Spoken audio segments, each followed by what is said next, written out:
My army has marched for more days than I can remember, and we still have preparations to make, so I'll make this plain. Freedom, that single word echoed across theaters worldwide in 1995 as Mel Gibson's Braveheart conquered both box office and Academy Awards. But behind William Wallace's legendary cry lie incredible secrets that transformed this epic from ambitious project to cinematic immortality. From real battles fought on camera to hidden Hollywood scandals, these 20 shocking facts will reveal the untold stories behind every sword clash, every passionate speech, and every heart-wrenching moment that made Braveheart unforgettable.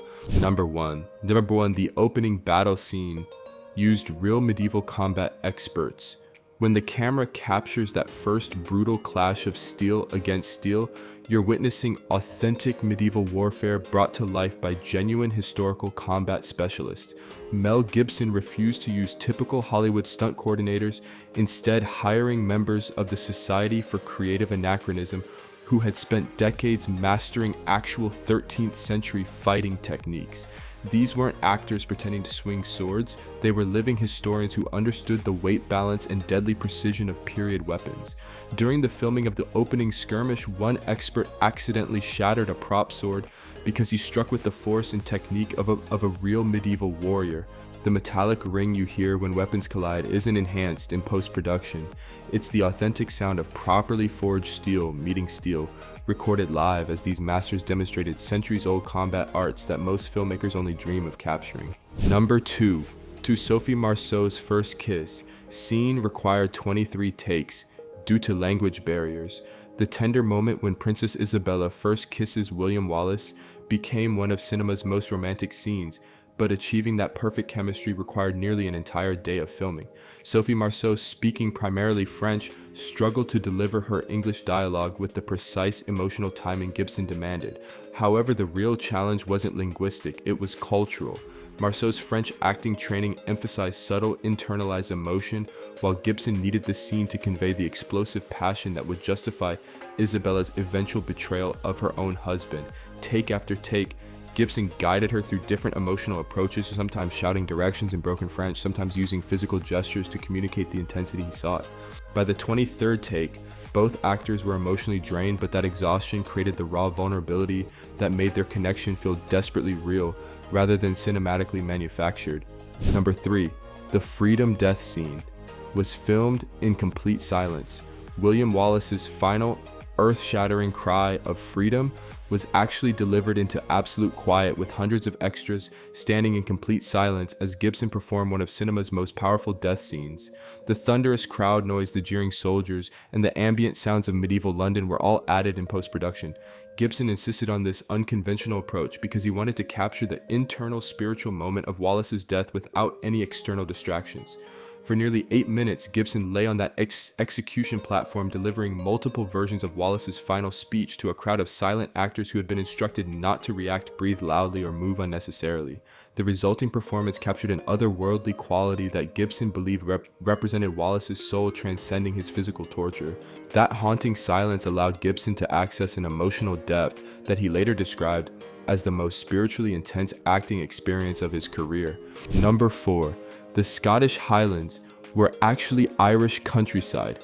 Every sweeping shot of Wallace's beloved Scottish homeland was actually filmed in County Wicklow, Ireland, because the actual Scottish locations had been transformed by centuries of modern development.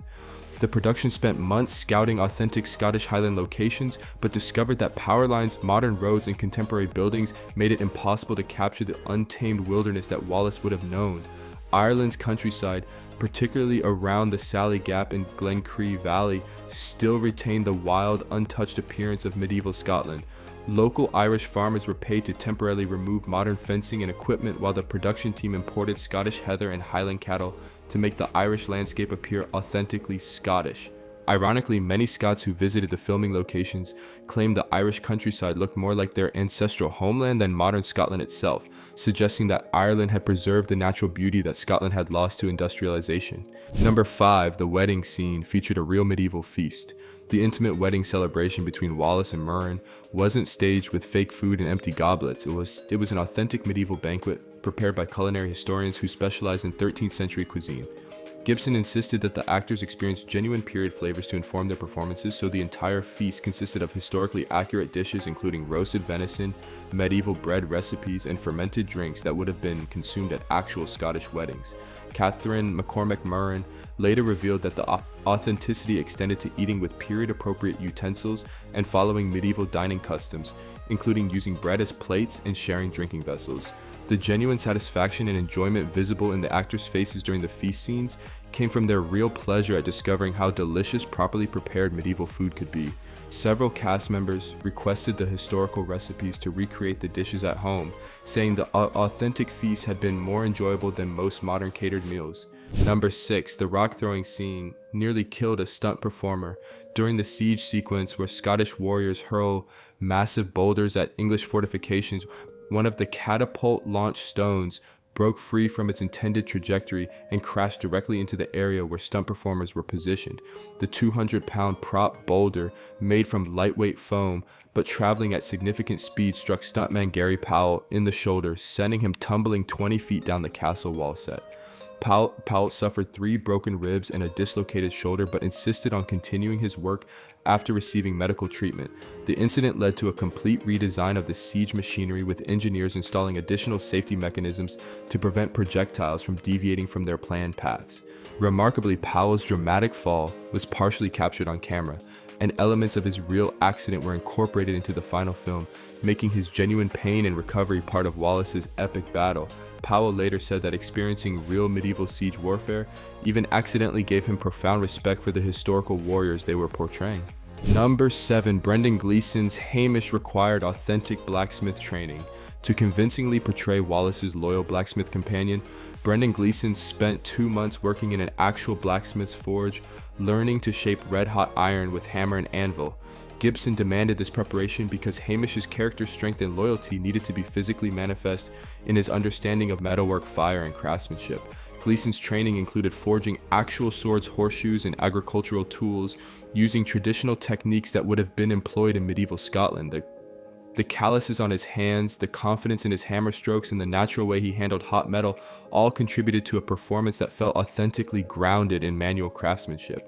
During filming, Gleeson continued working the forge between takes, maintaining the mindset and physical conditioning of a genuine medieval blacksmith. His commitment to authenticity was so complete that several scenes feature actual metalwork that Gleeson created, including the knife he forges while discussing battle strategy with Wallace.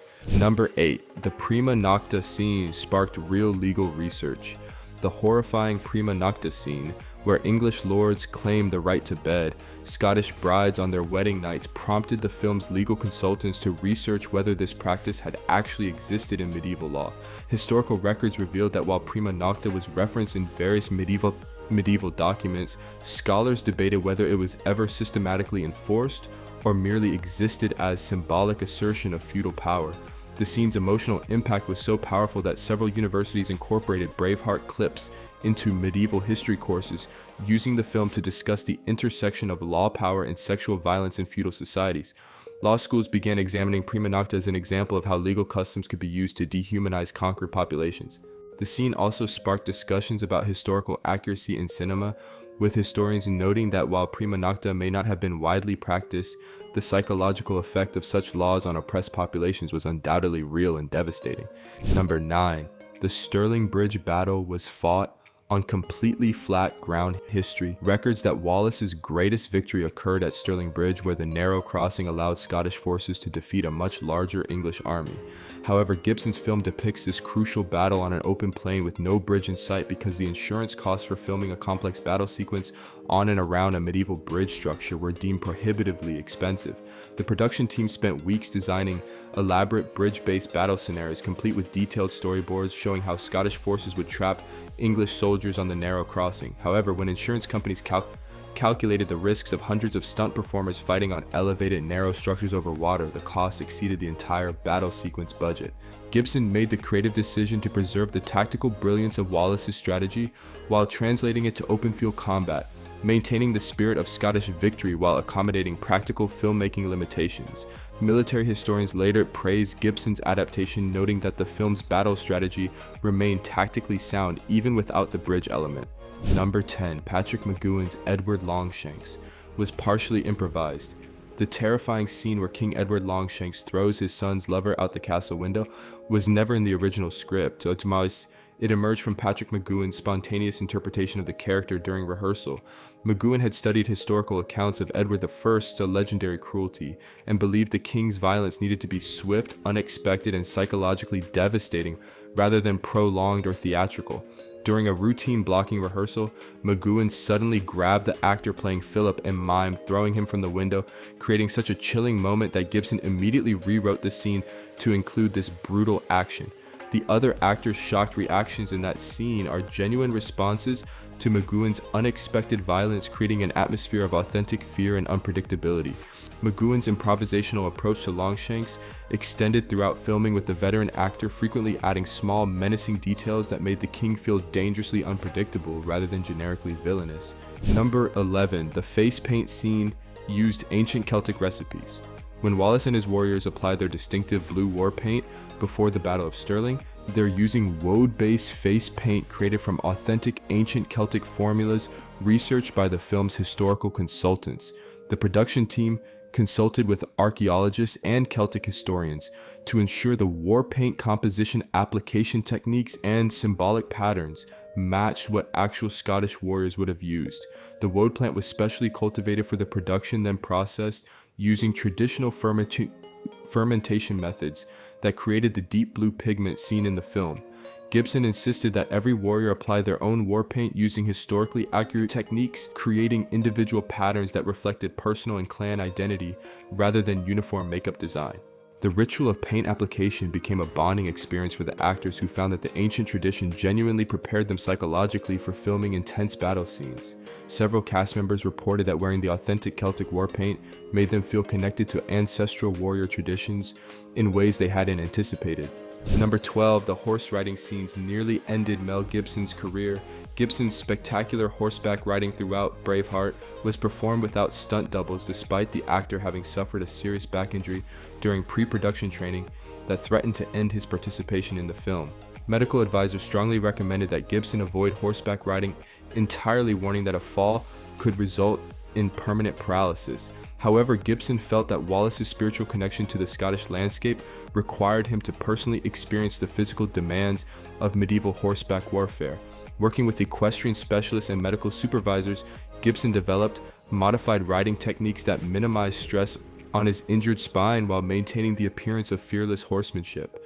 Every riding scene required extensive preparation, with Gibson wearing concealed back braces and receiving immediate medical attention after each take. The pain medication Gibson required for his back injury actually enhanced his performance in several emotional scenes, lending his portrayal of Wallace's suffering an authenticity that purely physical acting might not have achieved. Number 13. The bagpipe music was recorded in Scottish graveyards. The haunting bagpipe melodies that underscore Wallace's most emotional moments were recorded not in studios but in ancient Scottish graveyards, where the acoustics of weathered stone and Celtic burial grounds created otherworldly resonances. Composer James Horner believed that the spiritual weight of Scottish ancestral burial sites would imbue the music with authentic connection to the land Wallace died defending. Recording sessions took place in churchyards across the Scottish Highlands, with bagpiper Eric Rigler performing traditional laments among centuries-old Celtic crosses and weathered headstones. The natural echo and ambient sounds of wind through ancient stone created atmospheric layers that studio recording couldn't replicate. Local Scottish communities, initially skeptical about filming in sacred burial grounds, became supportive when they heard the respectful, mournful music that emerged from these sessions. The graveyard recordings were so emotionally powerful that Horner incorporated similar techniques in later film scores, establishing a new approach to location-based music recording for period dramas. Number 14. The torture scene required psychological counseling for cast and crew. The brutal execution sequence where Wallace endures drawing and quartering was so psychologically intense to film that Gibson arranged for professional counselors to be available on set for cast and crew members who found the violence traumatizing. The scene was filmed over 3 days, with Gibson method acting through each stage of medieval execution, while extras portraying bloodthirsty crowds had to maintain enthusiasm for Wallace's suffering. Several crew members requested psychological support after witnessing Gibson's commitment to portraying authentic medieval torture. which included researching historical execution methods with disturbing accuracy. The counselors helped cast and crew process the emotional impact of creating such realistic violence while also ensuring that everyone understood the historical and dramatic importance of the scene. Gibson himself required counseling sessions to separate his personal psychology from Wallace's experience of martyrdom, as the intensity of method acting had begun affecting his sleep and emotional well-being. The psychological support became a model for future films dealing with graphic historical violence. Number 15, the Scottish Army extras were actually Irish military reservists. The 1,000-strong Scottish Army that faces the English at Stirling was composed primarily of Irish military reservists who volunteered their leave time to participate in the production. These weren't professional actors or typical movie extras. They were trained soldiers who understood military formations, weapon handling, and battlefield psychology from personal experience. Gibson specifically recruited military personnel because he wanted the Scottish Army to move, think, and react like actual warriors rather than civilians pretending to be soldiers. The Irish reservists' military-to-military training created authentic battle formations and tactical movements that enhanced the film's combat realism immeasurably. During battle scenes, these soldier actors followed real military protocols for advanced retreat and defensive positioning, creating crowd movements that looked genuinely strategic rather than choreographed. Several Irish military officers served as unofficial military consultants, ensuring that the Scottish battle tactics depicted in the film reflected actual medieval warfare principles adapted through centuries of Irish military tradition. Number 16. The wedding dress scene was historically impossible. Catherine McCormack's beautiful white wedding dress in her marriage scene with Wallace was historically impossible, as white wedding dresses didn't exist in medieval Scotland and wouldn't become traditional until Queen Victoria's wedding in 1840. Medieval Scottish brides typically wore their finest dress in any available color, often blue or green, with white clothing being associated more with mourning than celebration. The costume designers initially created an authentic medieval bridal outfit in deep blue wool with Celtic embroidery, but test audiences found it insufficiently romantic for the film's emotional needs. Gibson made the deliberate choice to sacrifice historical accuracy for visual symbolism, using the white dress to represent Murren's purity and innocence before her brutal murder by English soldiers. The anachronistic costume became one of the film's most criticized historical inaccuracies among medieval scholars, but also one of its most emotionally effective visual elements. Costume historians later noted that Braveheart's influence led to increased interest in medieval wedding traditions, with many modern brides requesting Celtic-inspired elements in their ceremonies. Number 17. The Castle Siege used real medieval engineering. The massive siege engines that breached English castle walls weren't Hollywood props. They were fully functional medieval war machines built by historical engineering specialists using authentic 13th century construction techniques. Master craftsmen studied surviving medieval manuscripts and archaeological evidence to recreate trebuchets, mangonels, and battering rams that could actually demolish stone fortifications. The wooden siege towers featured in the assault scenes were constructed using traditional joinery methods without modern fasteners, making them historically accurate but significantly more dangerous to operate than typical movie equipment. During filming, these authentic siege engines launched real projectiles at specially constructed castle wall sections, creating genuine destruction footage rather than computer-generated effects. The engineering accuracy was so complete that military historians praised the film for depicting medieval siege warfare more realistically than any previous Hollywood production. Several of the siege engines were preserved after filming and now serve as educational displays in medieval museums, where they continue to demonstrate the engineering sophistication of medieval military technology. Number 18. Robert the Bruce's leprosy makeup used real medical research. The shocking revelation of Robert the Bruce's leprosy in the film required extensive medical and historical research to accurately portray how the disease would have affected a medieval Scottish king. Makeup artists consulted with medical historians and dermatologists to understand leprosy's visual progression and ensure that Angus MacFadyen's prosthetics reflected authentic medieval medical realities rather than Hollywood horror stereotypes. The research revealed that medieval leprosy was often less visually dramatic than popular culture suggested, but carried devastating social stigma that would have been psychologically crushing for a ruling monarch. MacFadyen spent hours in makeup daily, wearing prosthetics that not only changed his appearance, but also restricted his movement and speech in ways that informed his performance of a man struggling with progressive disability. The medical accuracy of the leprosy portrayal was praised by disability rights advocates and medical historians who noted that the film treated the disease as a human condition rather than a plot device. The makeup techniques developed for McFadden's leprosy were later adapted for medical education, helping students understand the historical impact of diseases that modern medicine has largely conquered. Number 19, the final battle scene incorporated real Scottish weather. The climactic Battle of Falkirk was filmed during an unexpected Scottish thunderstorm, creating some of the most atmospheric medieval battle footage ever captured. The storm arrived suddenly during what was supposed to be a routine day of clear weather filming, bringing driving rain, mud, and dramatically darkened skies that perfectly matched the scene's emotional tone. Rather than seeking shelter, the cast and crew embraced the harsh weather, with actors delivering dialogue through real rain and wind while fighting in increasingly muddy conditions. Gibson felt that the storm's timing was almost supernatural, providing natural drama that no amount of artificial weather effects could replicate. The genuine discomfort visible in the actors' faces as they struggle through mud and rain added authenticity to their performances as medieval warriors facing impossible odds. The storm footage was so compelling that Gibson restructured the entire battle sequence to take advantage of the natural drama, creating one of cinema's most memorably atmospheric medieval battles through pure serendipity and artistic adaptability. Number 20, the Alba Gu Broth chant was taught by actual Scottish clan historians. The powerful moment when Wallace's army chants Alba Gu Broth, Scotland Forever, was choreographed by legitimate Scottish clan historians who ensured that the pronunciation rhythm and cultural significance reflected authentic Highland traditions.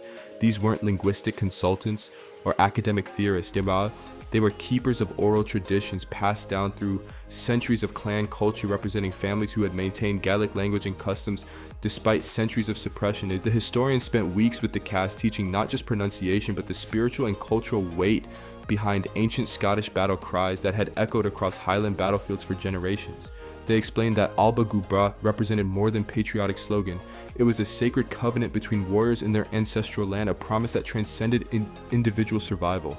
The emotional power of the chanted scene emerged from actors' understanding of this deeper meaning, creating a moment that resonated with Scottish audiences as authentic expression of cultural identity. The historians later said that hearing hundreds of voices correctly pronouncing ancient Gaelic battle cries was one of the most moving experiences of their lives, representing a resurrection of cultural traditions that had nearly been lost to history. 20 incredible secrets that prove Braveheart was more than epic filmmaking. It was a passionate commitment to bringing history to life. Which fact amazed you most? Share your thoughts below. If you're hungry for more shocking secrets from cinema's greatest epics, hit that subscribe button and ring the bell. Tell us which legendary film deserves our investigation next. Until next time, may your passion for cinema burn as bright as Wallace's fight for freedom.